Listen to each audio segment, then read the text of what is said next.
expecting. Strong overnight winds tore through areas like Rutland and Addison counties, destroying power lines that crews had repaired just days ago.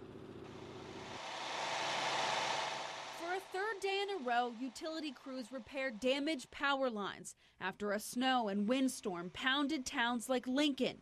Thousands in Addison County are in the dark again. Now, some of those customers may have had lost power, had it restored, only to lose it again, either during the snowstorm or during the windstorm.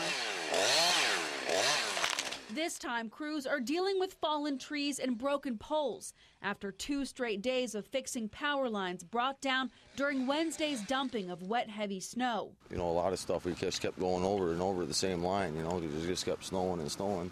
Round 2 of this storm packed an even stronger punch. Instead of tree branches falling on power lines, the wind uprooted entire trees, which caused more severe damage. We're just sort of twiddling our thumbs. Olga Moriarty has been stuck inside the past few days and lost power at her Lincoln home early in the morning. It felt like the roof was going to be just lifted off of our barn. You could hear it outside rattling around. Everything was knocked over. And we went out and we did a little bit of fixing around this morning, but certainly there was a lot of wind.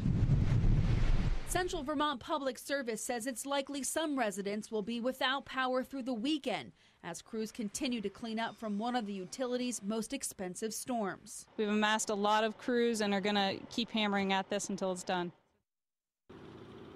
Now, CVPS says this storm could actually end up delivering a 1, 2, 3 punch. They're preparing their crews for the possibility of more snow and wind over the weekend. Live in Colchester, Mia Moran, News Channel 5. Back to you.